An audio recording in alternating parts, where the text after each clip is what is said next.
They told me Grandma died without a will. And just like that, my aunt took everything.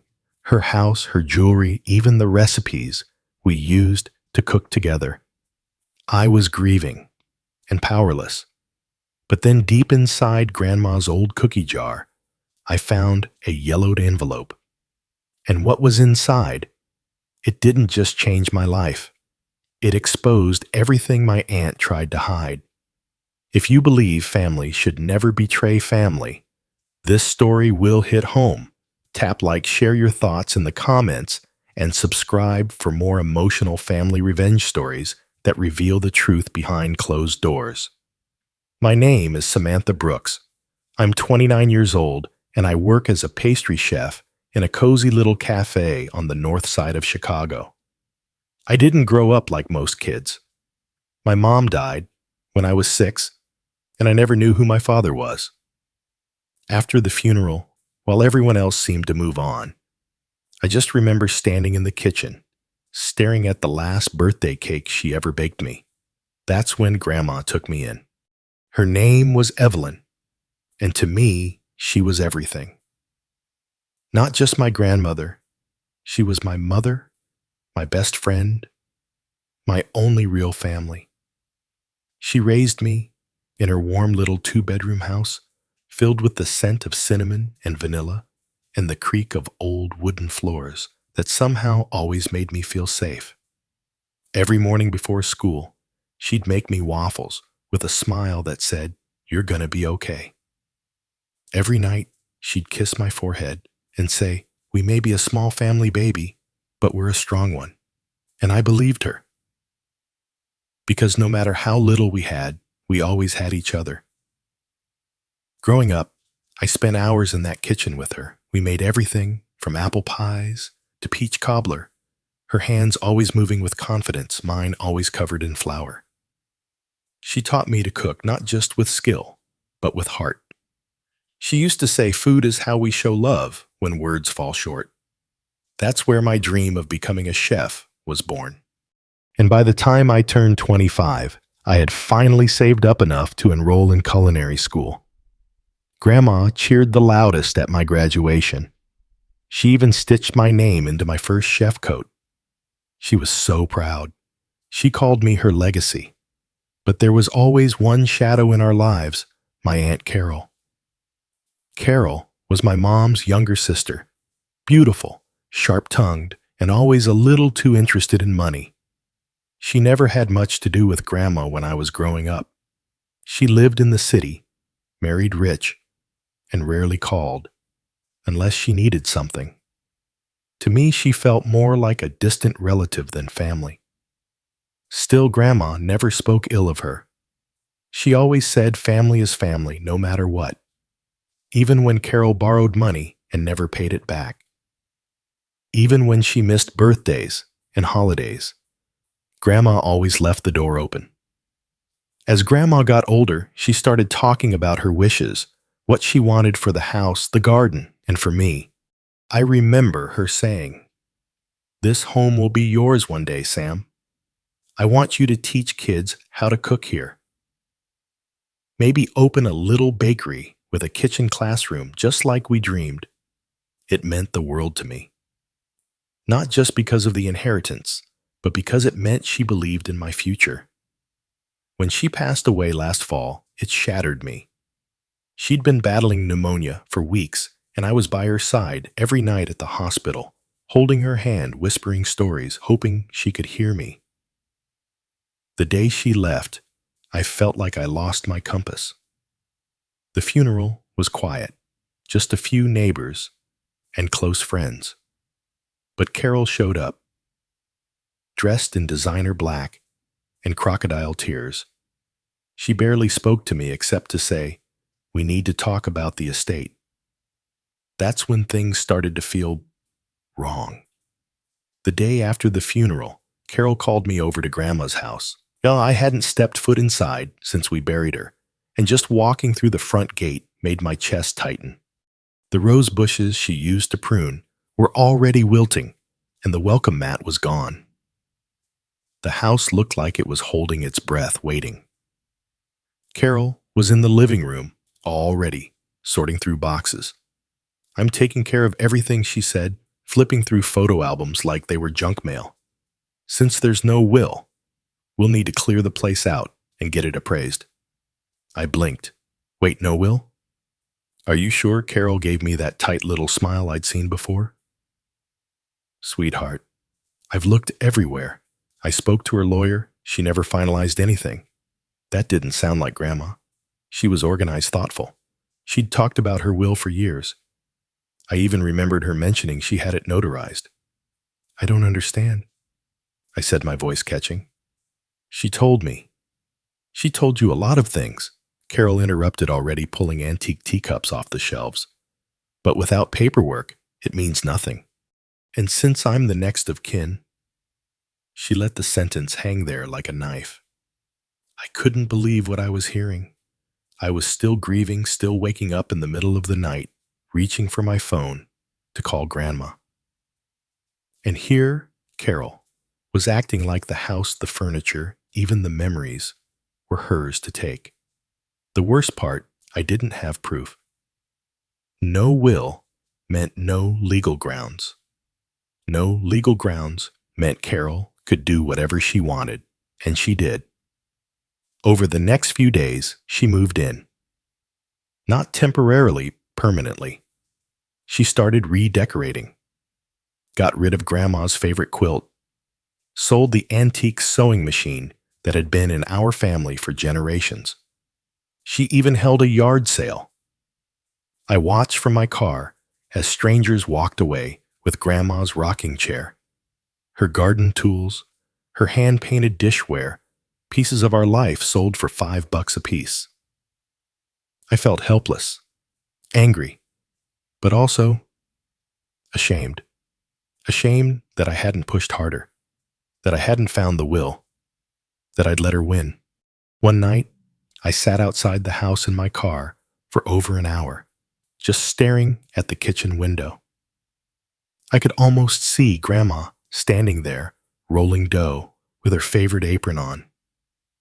I wanted to go in. I needed closure. So I did. The house felt hollow without her. The scent of cinnamon was gone, replaced with air fresheners that smelled like cheap perfume. I wandered into the kitchen, our kitchen, and everything hit me at once. The empty cookie tins, the missing spice rack, the coldness of the room. I leaned against the counter and cried, not just for the house, for everything. For the years we shared, the dreams we had, the betrayal I couldn't undo. And then I saw it. Grandma's old ceramic cookie jar, the one shaped like a rooster with a chipped beak, still sat on top of the fridge. It was one of the few things Carol hadn't thrown out, probably because it looked worthless. I took it down just to hold something that still felt like hers. When I opened the lid, it didn't rattle with cookies or cinnamon sticks like it used to. Instead, there was an envelope, yellowed, faded, and thick. I pulled it out with trembling hands. The handwriting on the front was unmistakable, to be opened only by Samantha Brooks. Inside was the will. Dated, signed, notarized. Everything. It clearly stated that my grandmother, Evelyn Brooks, left everything, the house, the savings, the garden, to me. Not to Carol. Not to be divided. To me. I sat there in the kitchen stunned, my heart racing, my grief colliding with a surge of rage. Carol had lied. She hadn't missed the will. She had hidden it, or pretended it didn't exist. And she'd already taken so much physically, emotionally. But she hadn't won yet. I took a deep breath, folded the will carefully, and placed it in my purse. Grandma hadn't just left me the house. She'd left me the truth. I didn't sleep that night. I sat on the edge of my bed, turning Grandma's will over and over in my hands, reading every word until they blurred together. I memorized the date, the notary stamp, her signature. Each line was like hearing her voice again, and with every passing hour, the same question burned hotter in my mind. How long had Carol known? Had she read it and hidden it? Burned a copy, or had she simply waited, knowing that without it, I'd walk away with nothing by morning my sadness had boiled into something darker resolve. I took the will to a lawyer the very next day. I'd never done anything like this before. No legal experience, no trust fund, no powerful family name. Just one piece of paper, and the faith that Grandma had left me, something stronger than money, the truth. The lawyer was a kind older woman named Meredith Price. She read every page in silence, her expression unreadable. Finally, she looked up and said, "This is completely valid, notarized, signed, and witnessed. If your aunt moved in and claimed ownership while knowing this existed, she's in serious trouble." I exhaled for what felt like the first time in days, but relief didn't come because this wasn't over. Meredith helped me file the necessary motions. She said the courts would need to notify Carol and schedule a family hearing. I asked her what to expect. Her answer chilled me. Expect her to fight like hell. People don't steal inheritances out of ignorance, Samantha. They do it out of greed. She was right. The moment Carol received the notice from Meredith's office, she called me furious. "You're out of your mind," she hissed into the phone. "You think some dusty envelope is going to undo everything? That house is mine.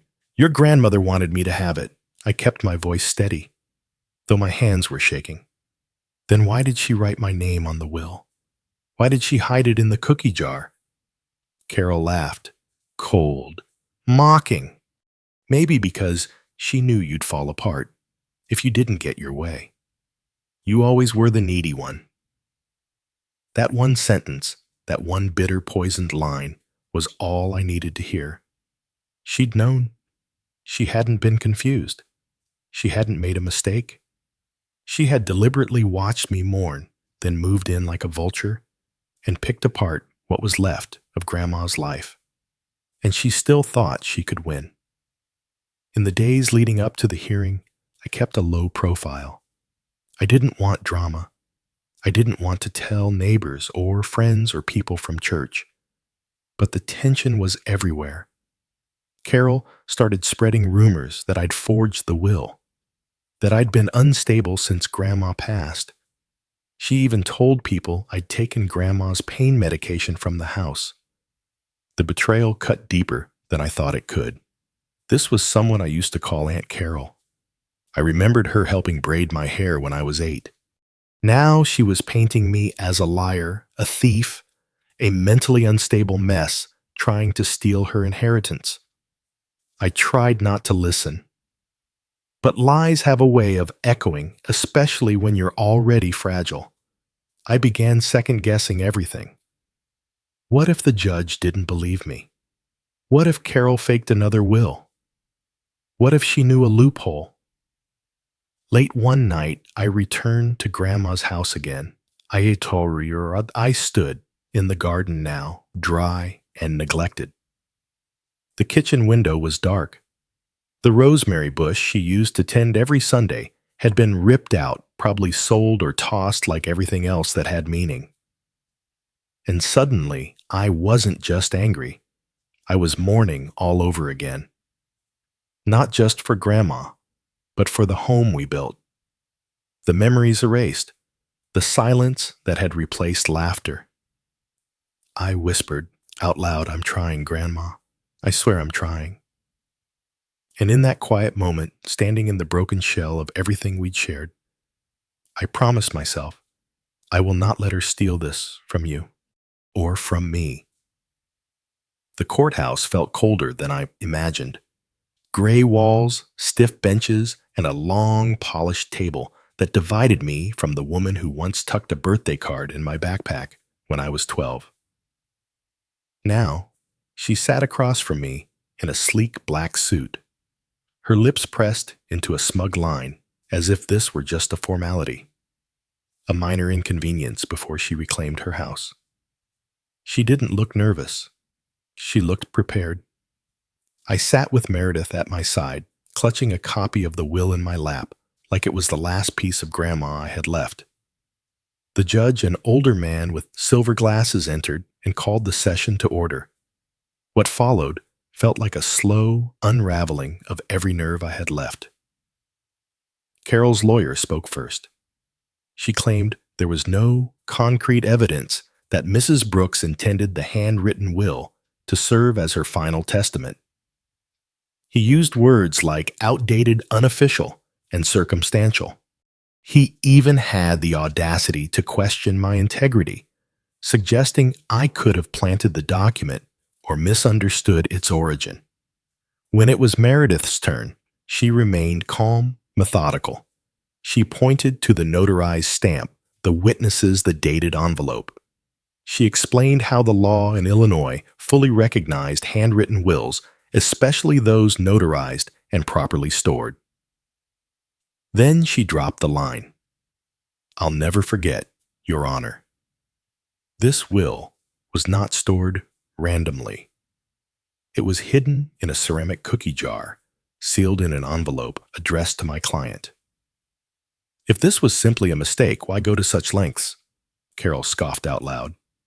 "Because my mother was losing her mind," gasps echoed in the courtroom. She looked straight at the judge. She had early dementia. She forgot things. She told me I would get the house. That's what she meant to write. The judge raised an eyebrow. "Do you have any medical documentation to support that claim?" Carol's lawyer stammered. "We don't at this time." That's when Meredith stood again, handing over a small stack of papers. "In fact, Your Honor, we do have medical documentation showing that Mrs. Brooks was in sound mind and health at the time of signing, and she even discussed this will with her doctor during a routine appointment 2 weeks prior." Carol's face paled. Her lawyer leaned in and whispered furiously.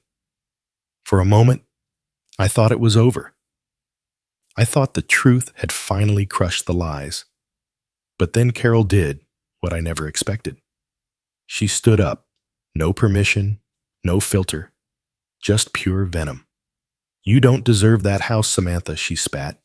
'You think baking cupcakes and playing poor makes you worthy of it?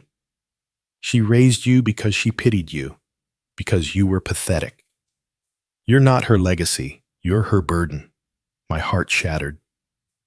The room fell silent. Everyone turned to look at me, probably waiting for me to cry or run out or say something clever. But I couldn't speak. Not because I didn't have words, but because, for the first time, I saw Carol clearly. She wasn't just cruel. She was terrified. She had built a life on control, manipulating stories, twisting memories, hiding documents, and now it was slipping. And in her desperation, she said the one thing that exposed her more than anything else. She never told me where the will was, because she knew I'd burn it if I found it. The room froze. Even her own lawyer turned to stare at her horrified. The judge banged his gavel. "Ms. Fields, you are dangerously close to contempt." Carol slumped back into her chair, suddenly quiet. And just like that, the mask was gone. The session ended shortly after. The judge announced he'd render a decision within 48 hours. When we left the courtroom, I felt like my legs were made of stone. People came up to me, some offering comfort, others just wide-eyed with disbelief. But none of it registered, because I had just watched the woman who once gave me birthday hugs tell an entire courtroom I was a mistake. I walked alone that night, down familiar streets, past the cafe where I worked, past the park where Grandma and I once had picnics on Sunday afternoons. I didn't feel victorious. I felt gutted, because even if I won, nothing could bring Grandma back. Nothing could undo what had been said. I sat on a bench and stared at the night sky, whispering, "I hope you heard what she said, Grandma. I hope you know I didn't let you down." And deep inside, something shifted. Not rage, not revenge, clarity. Carol had tried to erase me from Grandma's legacy, but the truth had its own power, and in 2 days, that truth would either be my redemption or my last stand. 2 days later, the judge delivered his ruling. I stood in the same courtroom, barely breathing, as he unfolded the paper in front of him. In the matter of Evelyn Brooks' state, he began, his voice steady and firm. This court recognizes the handwritten will, dated October 14th, notarized and witnessed as her legal and final testament. All assets are to be transferred to the named beneficiary, Samantha Brooks. I didn't move. I couldn't. My brain understood the words, but my body refused to believe them.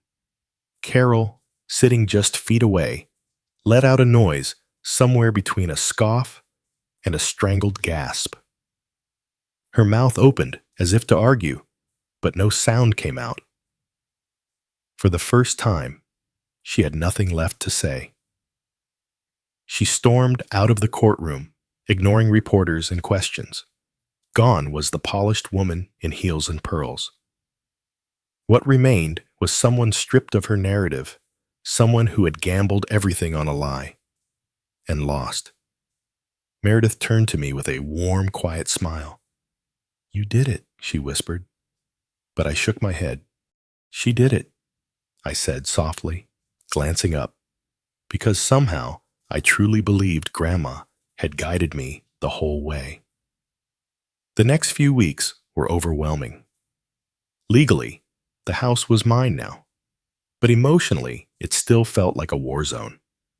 I walked through each room, slowly touching walls, floors, shelves, as if asking permission to reclaim them. The damage was everywhere. Carol had taken so much: the old family photos, the vintage dishes, the recipe boxes Grandma kept by the stove. But there were still echoes of love in the house. The creak in the hallway where I used to sneak cookies. The faded line on the wall marking my height each year.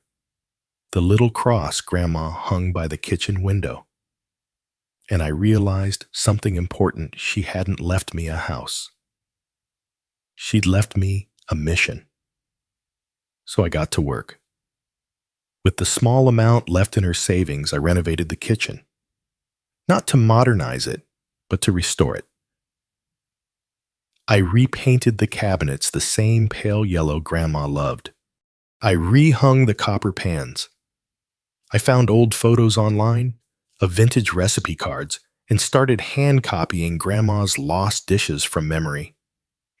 Then I did the one thing that made me feel like I was truly honoring her. I opened the doors to kids who needed it most. I started offering free weekend cooking classes for children in foster care. Just a few at first. Then word spread. And before long, the kitchen was full of laughter. Flour-covered aprons and tiny hands kneading dough the way Grandma taught me. One little girl, Bella, hugged me after class and whispered, "I want to be like you when I grow up.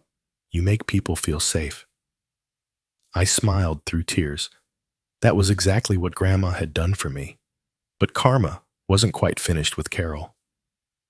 About a month after the court ruling, I got a call from Meredith. "Thought you might want to know," she said. "Your aunt just filed for bankruptcy." I blinked. What turns out, Carol had been counting on the house sale to cover a mountain of secret debt, credit cards, unpaid taxes, even a shady real estate scheme. Without the inheritance, it all caught up to her. Fast. Her husband left. The city repossessed one of her properties. She was even forced to sell the designer bags and jewelry she used to flaunt. It wasn't revenge I had planned, but it was justice I could live with. And no, I didn't gloat. I didn't post anything. I didn't throw it in her face. Because what I had now: peace, purpose, and the legacy of a woman who raised me with love, that was the real victory. Still, one afternoon, as I was rearranging spice jars in the newly restored kitchen, A car pulled into the driveway. It was Carol.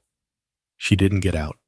She just sat there, staring at the house she'd tried to claim, her eyes glassy and unreadable. I stood at the window watching her. After a minute, I walked to the door but didn't open it. I simply stood there, holding my ground. She eventually backed out of the driveway and disappeared. That was the last time I saw her, and it was enough. It's been nearly a year since the court gave me the keys to Grandma's house, but truthfully, it never felt like mine. It still feels like ours. The kitchen now smells like cinnamon again.